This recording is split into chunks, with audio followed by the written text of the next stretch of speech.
Well, that's a hard act to follow there. I don't have any audio, visual, musical props, but hopefully the content will be interesting. My name is John Lynch. I'm a partner at a consulting company up in Carlsbad. We do software development. And in the course of researching a new project we're working on, I came across Riak. And I thought it was just very cool, really interesting. Has a lot to differentiate itself in the whole NoSQL space. So I thought I'd give a talk on this. So even though I don't have music, there is beer involved. So if you listen at the very end, there's some good news. Okay. So you guys are all Ruby programmers, probably Rails programmers. And the great thing about Rails is you get to program with an object model and a good active record ORM or data mapper or whatever, and it abstracts away the SQL, so you don't really have to deal with it. You can focus on your application. But now, these days, with kind of web scale applications, we're running up against some limitations with standard SQL databases. So my son helped me with these slides too. He's learning PowerPoint. So the kind of the bad things people are running up against in these SQL databases is it'd be nice to have a little more flexibility than always having a fixed schema, so having to do migrations, add columns when you need to add a column. If you have a table with millions and millions of records, adding a column is a big deal. Adding an index is a big deal. It's an obstacle. So that's kind of the problem these NoSQL databases are meant to solve. They're kind of new shiny toys, and geeks, we love to play with new shiny toys. How many people have used a NoSQL database here? Okay. Quickly, just the point of a NoSQL database is it's mainly a key value store. So you're giving up the relational aspect. When you do this, you're giving up lots of things. You're giving up, a lot of best practices, decades of research on how to do it. All these big companies have spent millions and millions of dollars perfecting the RDBMS, and we get to leverage all that, for free with MySQL. But now that we're running up against some of these walls, we want to give that up to get mainly two things, I think. One is the flexibility of having a schemaless database, and the other is the ability to scale to web scale. What do I mean by web scale? Well, there's the type of apps people are building now. A lot of them are social applications which involve a lot of links. So you have a person who's following a person, who's following a person, and it's kind of a graph type structure. So to model this in an RDBMS involves a lot of joining tables to themselves many times, and it just becomes unworkable. Also, online games. You could have 1 million players, and they're all storing little pieces of data about themselves, like their scores or whatever. So you don't really need an RDBMS for that data. You just need a key value data store.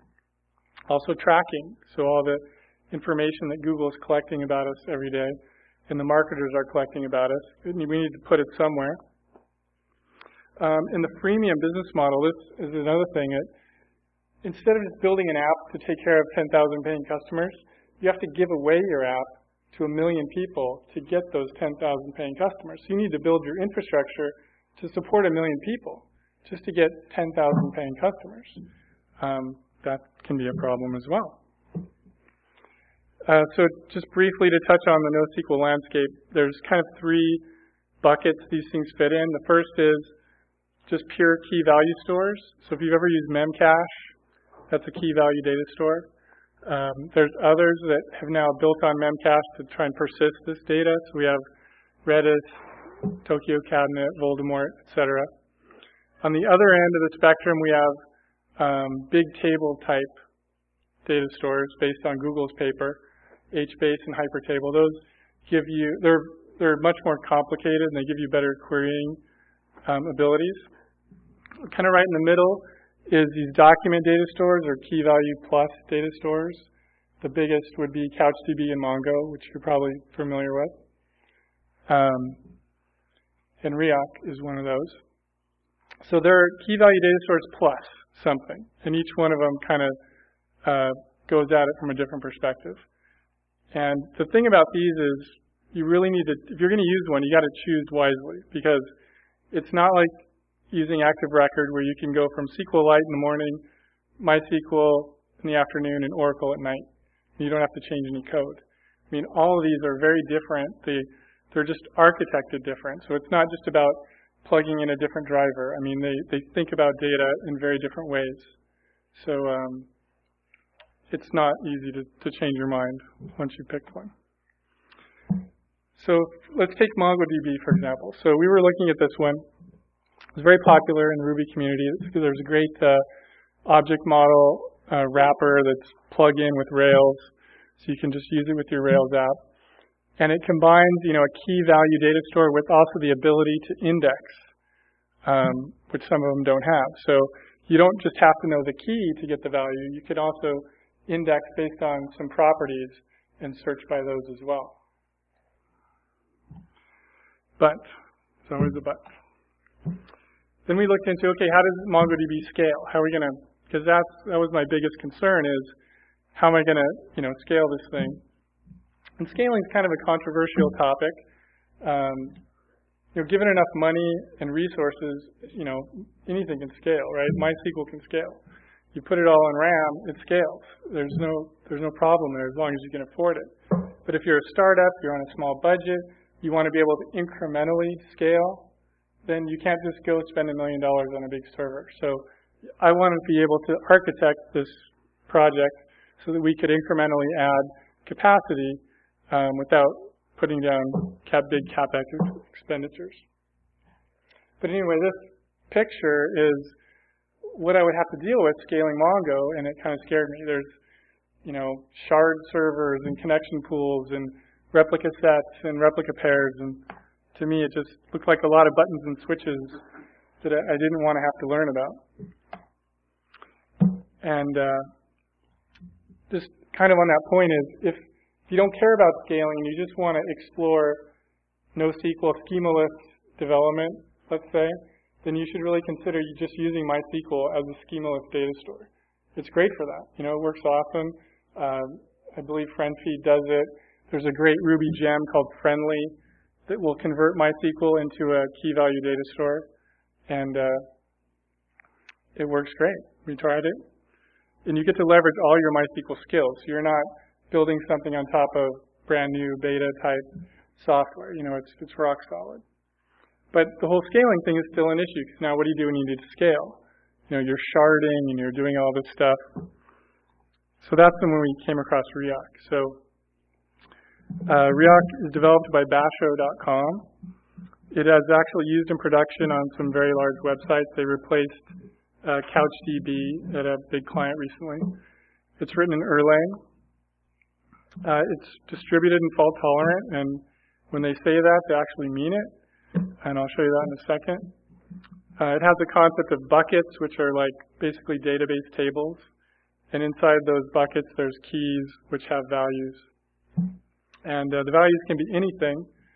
So whereas like a MongoDB stores data as binary JSON, these values in Riak can be anything. Doesn't matter. It's just bytes.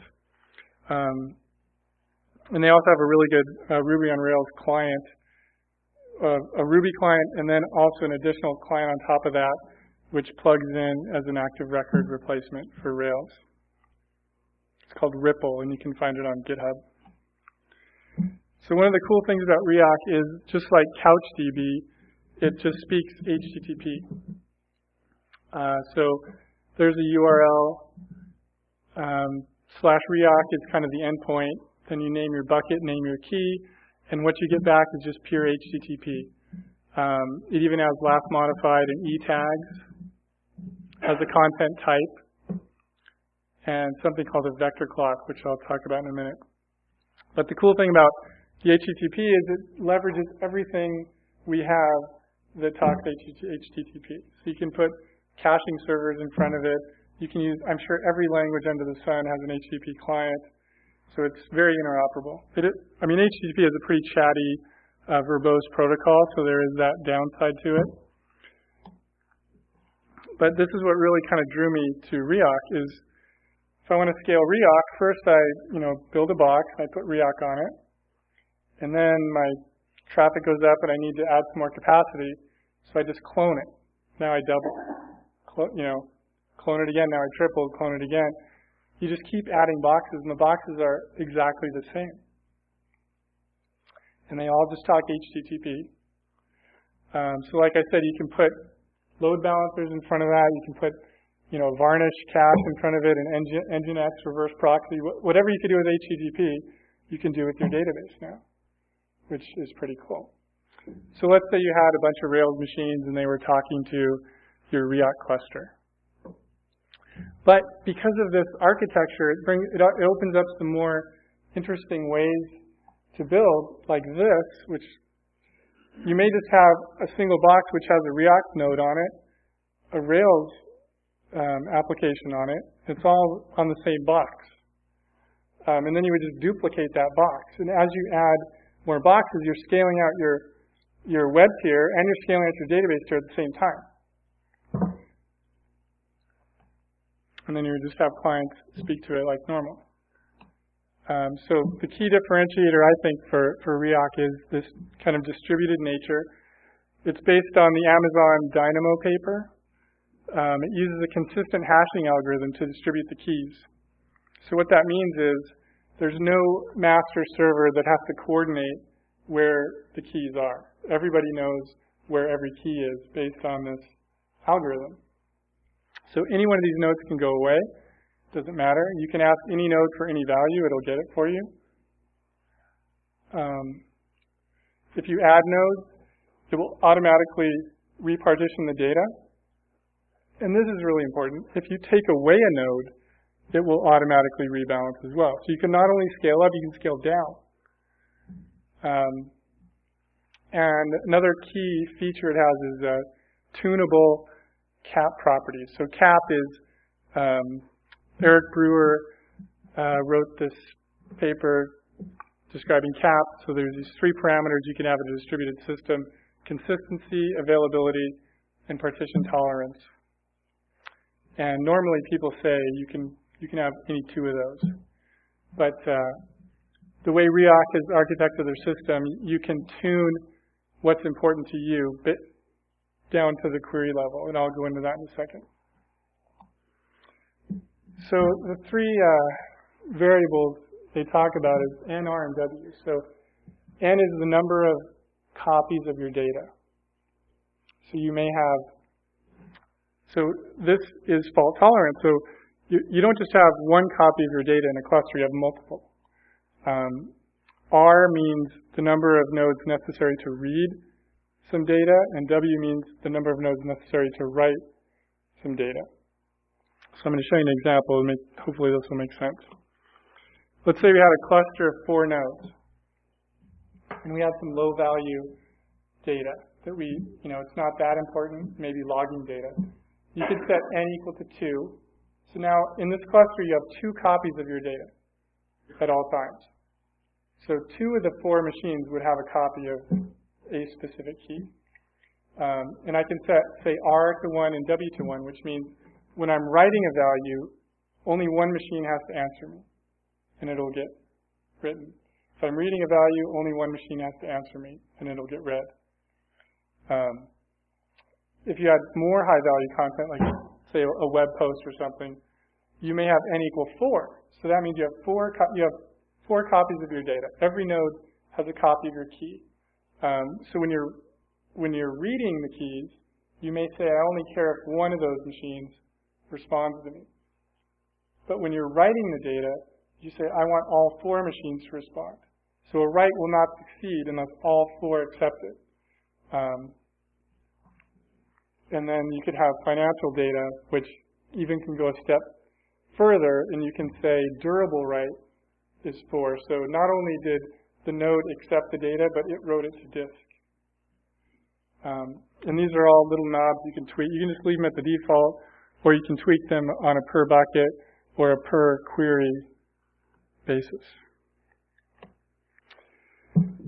So another thing it does really well is handle network splits. So in this example, we have 4 nodes.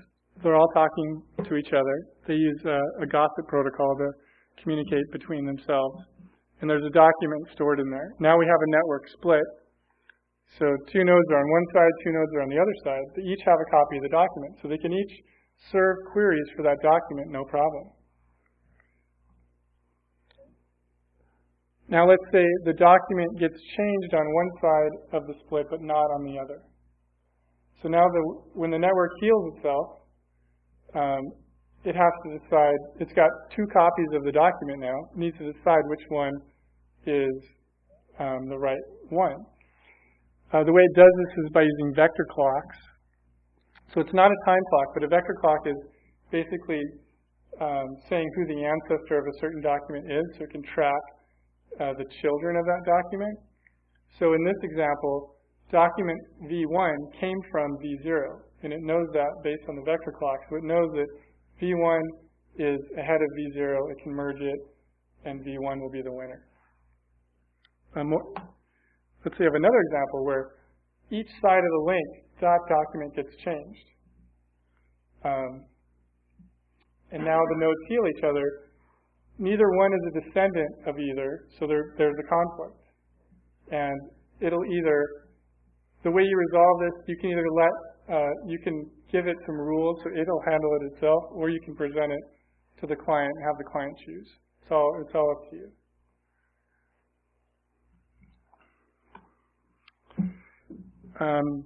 Another goodie they add, so this is kind of the key value plus part. So not only can you just use Reocc as a key value data store, but it also has a MapReduce function. So go back to a SQL database that you have sharded over 20 servers. You really lost the advantages of an RDBMS because you can't query across all these shards, right? There's now data in all these silos, and you can't just run a query and have them all collected. So that's why these systems use a MapReduce type of algorithm where you give it a job, it distributes the job to every single node, runs your query, and then collects it all at the end. And there's some Ruby code there that sets up one of these MapReduce jobs. And it adds the albums bucket, and then the function that you write to do the map is in JavaScript. So that JavaScript right there just basically interprets the data as JSON and pulls out the title. So what this will do is give you all the titles in all the albums buckets over every single node.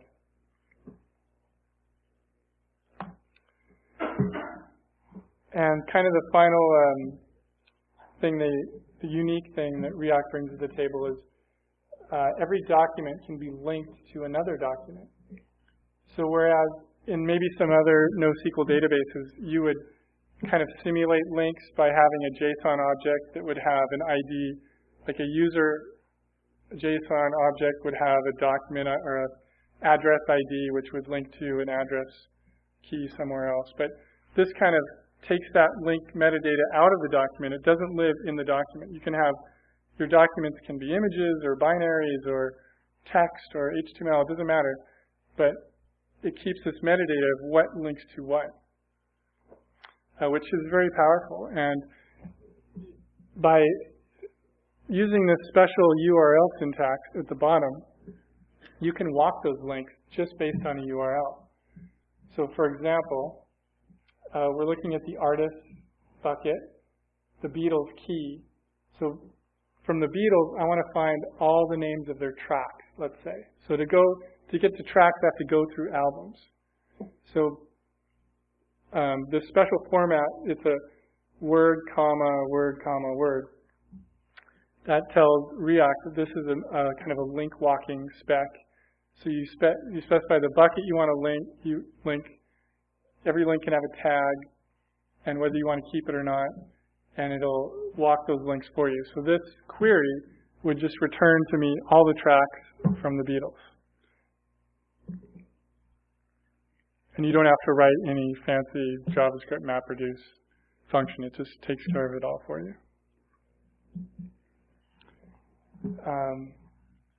The final slide here is kind of when not to use Reocc. And I would say, if you're just building a bog standard Rails app and you're going to run it on one machine, this is completely, a waste of time. It's not meant for that. I mean, this is really if you need a distributed, fault-tolerant, huge database. And also if you need something that's really mature and it's got great library and tool support, don't look here. But if you need it for, there's a lot of great use cases. One is, an S3 replacement. It's done. It's like almost a no-brainer. You just throw up a bunch of Reocc instances and you have your S3 replacement right there. It takes care of all the hard stuff in the background for you, so you can just focus on your application.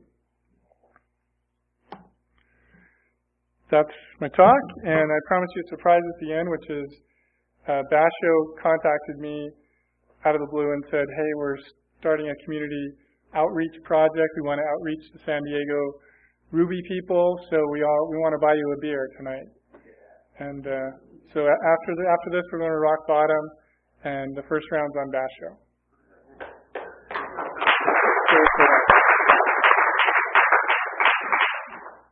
Any questions?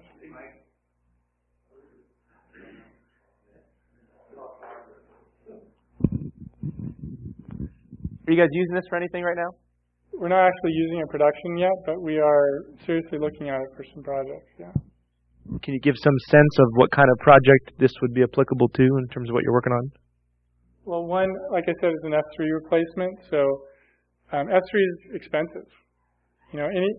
All this Amazon cloud stuff is great if you're just testing things out and whatnot and playing around and getting up to speed. But once you're up and running, you're way overpaying for that service. So if you can just get a rack somewhere and some dedicated servers, throw this on there, it's going to slash your costs for doing that kind of data storage. And the data is in your own data center. So before it would be daunting to kind of rebuild all that infrastructure to support all this fault tolerance and data replication and all the stuff that goes in that S3 service.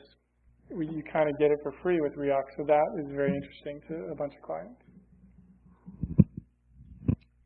You showed us the query syntax. Does it, for the MapReduce, does it do map indexing at write time? Does it do it at read time? It does. When you run a MapReduce, when you're running a query. So there's it's not building any indexes like I know Couch. So it's not pre-indexing anything at all? No. Does that mean there's a pretty substantial performance hit? Absolutely. Absolutely. That's one of the problems right now with the whole system is if you just, there is no indexing at all. But they have, they're working with this, client. They just built this Solr-based indexing system, and it keeps the index in Reocc. Because that's one of the problems with, if you have a distributed system like this, where are you going to keep the index so that everybody can get to it and handle it? So they have built a way to keep the index in Reocc, so it gets automatically distributed and fault tolerant and all that good stuff. So I haven't seen it work yet, but we're we're on the list to get it in the beta there. So hopefully it'll be cool. You mentioned that there was automatic conflict handling. Yes. What is that written in? You can give it the rules in JavaScript. Okay. The whole thing's written in Erlang. So if you really want to get into the nuts and bolts of this thing, you're going to have to learn some Erlang. But pretty much if you're just using it, you can use JavaScript, and the Ruby client is really, really good.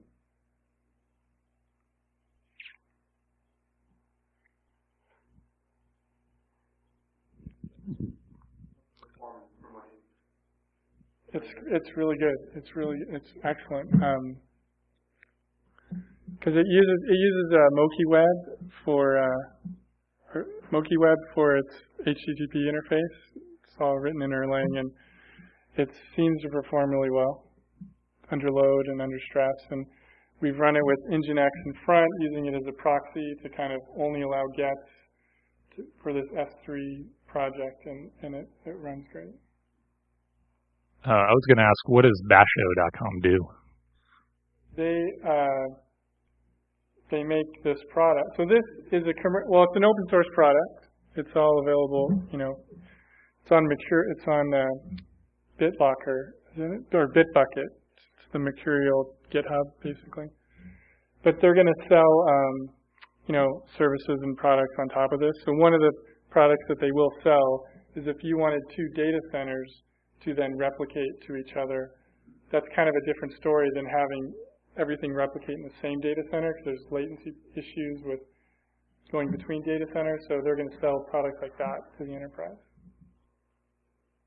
So that's one of the things we like about it is a commercial company. Eric Brewer now works for Basho. He's the guy that created the whole cap theorem. So they've got some really good talent there, and it's not just going to languish as an open source project. There's money behind it, so that's interesting to us. Well, I mean, as I was looking at all these different databases, they all solve different problems. They all approach things very differently, and I don't think any one is. I mean, for a certain use case, you could probably pick this one's better for this use case. It's not the age of kind of the general purpose database is gone. Everyone's going to specialize. They're going to have their niche. I guess I had one more question. How do they sync the data between different boxes? Is it HTTP or just TCP or their own protocol? Yeah, it's they're using Erlang to talk to each other, and I don't actually know how that all works, but it's just TCP. It doesn't use HTTP or anything. It's its own. How do you secure a Reocc instance? Like secure access to it? Yeah. Well, they just protect certain pieces of information, maybe necessarily there's nothing like that in there. So it would be up to you on the client side. Like for example, you can just throw HTTP queries at it and get keys out, or you can post, and put data in. So that's why we set up Nginx to be in front of it and reject all the posts and the puts and only allow gets. That's how we set it up. All right. Thanks.